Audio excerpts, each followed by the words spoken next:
What is going on, garden fans? Welcome back to the Permaculture Homestead. I am vlogging today. Vlogging for you. I'm on my way over to the Permaculture project site, Locklairs. I have 40 Seaberry in the back of my car right now. They are sexed and unsexed, male and female plants. If we mess this up this year, we are probably the worst gardeners in the state of South Carolina. We got bees here at Locklairs now, so I'm gonna give you a little update on the beekeeping.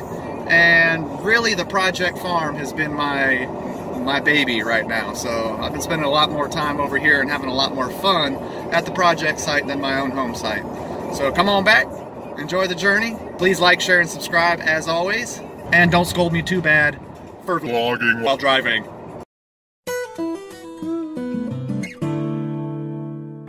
Okay, so I have 40 Seaberry seedlings here.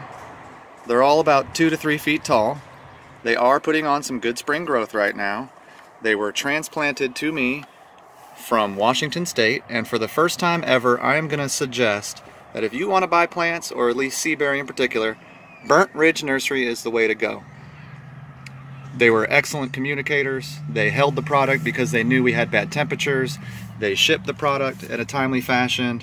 I've got a live product. So all in all, I was really happy with Burnt Ridge. This is the first time I'm ever going to be able to suggest to y'all a nursery. These guys did really well, and I got 40 Seaberry here that we are going to put into the landscape today for some nitrogen fixation out there. Got my helper out here, Alex, and we got 2 beehives to peek at as well. So come on back, let's get to it. Okay, progress is being made. We're digging holes, we're dropping Seaberry in. We got 40 little holes to dig and 40 little Seaberry seedlings to drop in. But we got a nice little method here. Hole gets dug, plant gets dropped in.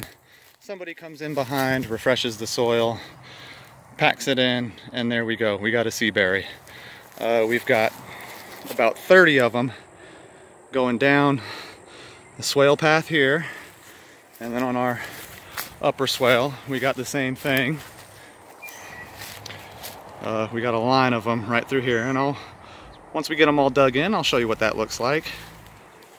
But what we're doing is using these Seaberries, you're using the nitrogen fixation, and we're using these plants to solidify these swales into the landscape. Now the finished product looks a little something like this. We have Seaberry planted about 3 feet apart from each other, and they are not too far off of my swale mounds. And what they're going to be doing is spreading out their roots and keeping that mound in place. As we chop and drop, we'll be able to lay down the droppings right on top of our swale. These Seaberry are going to do a really good job making a living hedge, a windbreak, and solidifying the swale into the landscape. Now let's take a little break from this and get on back to some beekeeping. Okay, just finished doing 2 beehive inspections. This is how they make the frame. It's called festooning. Oh, okay. They're just festooning.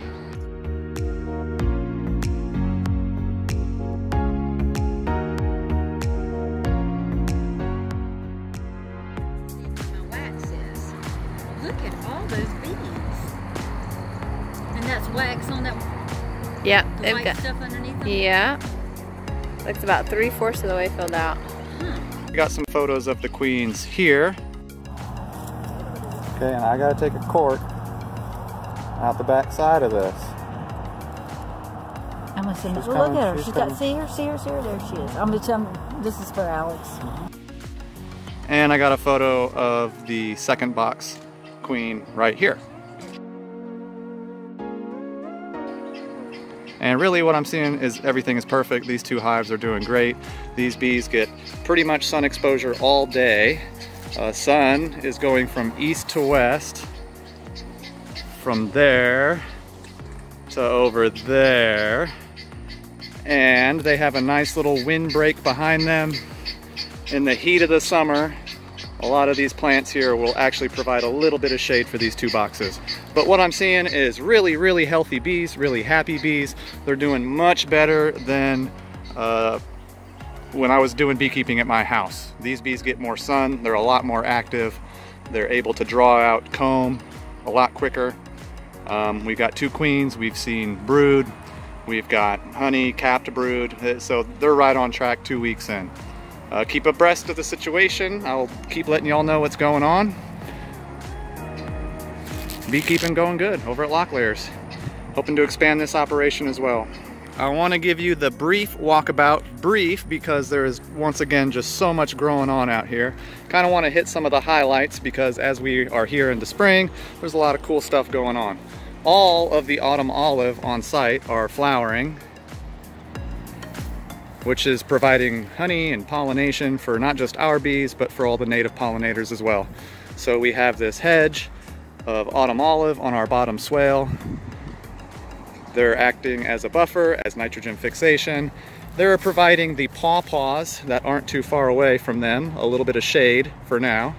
And then of course we have things like comfrey as dynamic accumulation and companion planting. Now you might think that these pawpaws are super close, but this is perfect. The pawpaws will eventually get really tall, and we'll keep pruning the autumn olive down to more like a shrub and less like a big tree. So what we'll have is really big trees in the future with these little shrubs right next to them. This is a swamp mayhaw, doing just fine. Blackberries, elderberries, all coming in and looking fine. The wild blackberries, the cultivated blackberries are coming in. We just finished planting all the Seaberry.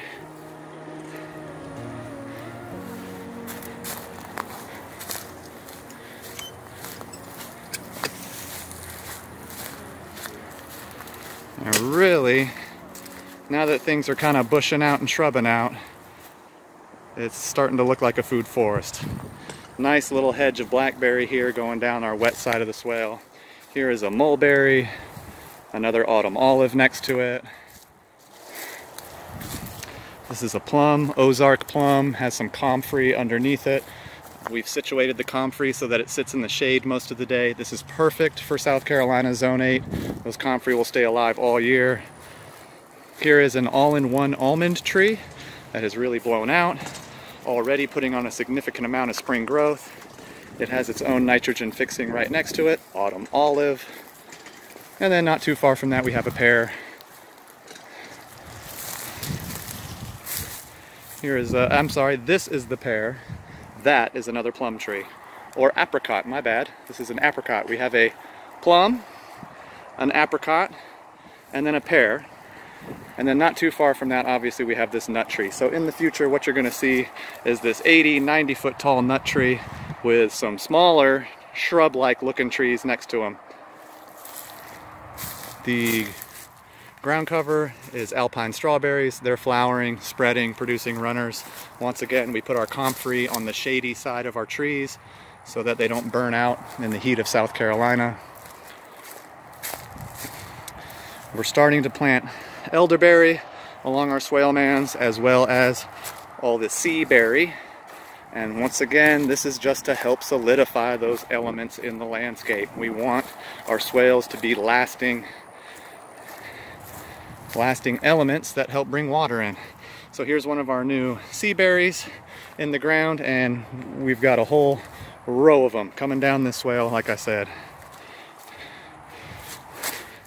Education center still needs some work, and our water catchment still needs a little work. But all in all, garden fans, we've got bees. We've got a temperate forest that's actually starting to mature a little bit. This is our 3rd year here. Things are looking really, really good. We have bees, we've got chickens, we've got a mixed nut and fruit guild out here, and then we got help every weekend keeping it maintained. This is a great little project. This is an awesome project farm. Keep in touch. Please like, share, and subscribe. As always, what I'm going to be doing here in the next week or so is giving you a much more detailed, longer video of Locklairs, because honestly, as you can see, there is so much diversity, and now that it's spring, a lot of it is coming out. Thank y'all, as always. God bless.